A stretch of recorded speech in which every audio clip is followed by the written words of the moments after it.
আরে তুমি সরল, আপনি বাইরে বেরোন, আপনি ভেতরে কেন তুমি? আপনি ভেতরে কেন? আপনি ভিতরে কেন? ভিতরে কেন? আর জন্য এসেছেন আপনি পুলিশ স্টেশনের ভেতরে? এখানে ভোট দিচ্ছে, আপনি ভেতরে কেন? বলেন বলেন আপনি ভেতরে কেন? আপনি ভেতরে কেন? ওই মিনির জন্য আপনি ভেতরে কেন গেছেন? ওনার জন্য, ওনার সিকিউরিটির জন্য। ভেতরে কি করে গেছেন? ওনার সিকিউরিটির জন্য আমরা গেছি। আপনি ভেতরে কি করে গেছেন? সিকিউরিটির জন্য আমি গেছি। আপনি ভেতরে কি করে গেছেন?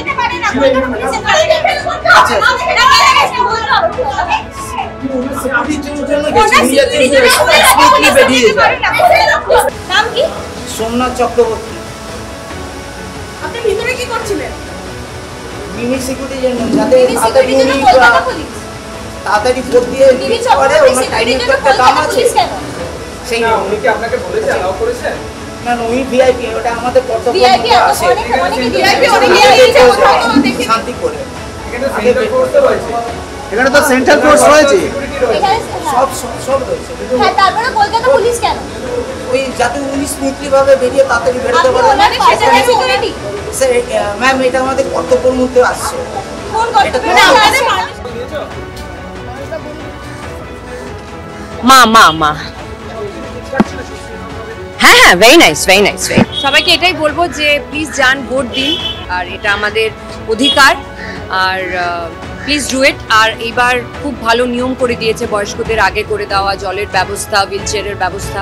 So please come and cast your vote. সংগঠনের সবাই কি একইভাবে পরিশ্রম করেছে আপনি মনে করেন দিনের শেষে এসে?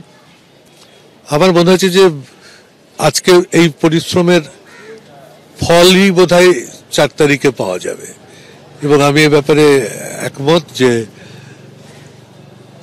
কর্মীদের ঐক্যবদ্ধ প্রচেষ্টা এবং এই গোটা বিষয়টার উপর মমতা ব্যানার্জি নিজেও আমাকে বাড়ি থেকে 3-4 বার নানাভাবে দিক নির্দেশ করেছেন যে আজকের এই যে আমার যে মুভমেন্টটা হয়েছে, কখন কত % ভোট কম, চৌরঙ্গি এবং এন্টালিতে ভোটের পার্সেন্টেজ 16%-এর নিচে আছে, কর্মীদেরকে পাঠিয়ে দিয়ে বলুন ভোটারদেরকে সামনে আনাতে।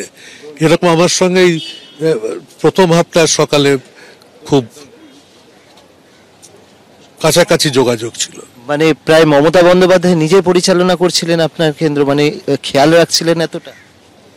আমার আশ্চর্য লেগেছে, এবং উনি আমাকে বলেছেন যে আমার সময় তো আপনার কেন্দ্রের দিকে রাখতে রাখতেই আজকে যাচ্ছে দেখছি, এবং আমি তার কথা মতন ফলো করেছি এবং তাতে আমি লাভবান হয়েছি।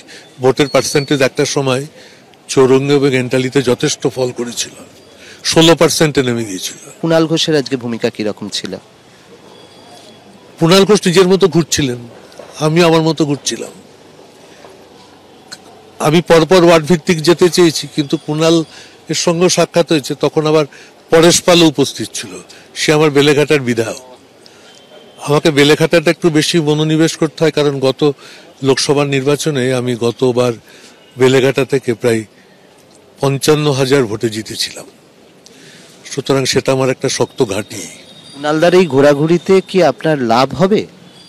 নিশ্চয়ই, যে কোনো কর্মী, যে কোনো নেতাই যদি নির্বাচনের দিন মাঠে নেমে দলের হয়ে কাজ করে, সেটা প্রার্থীর পক্ষে প্লাসই হয়।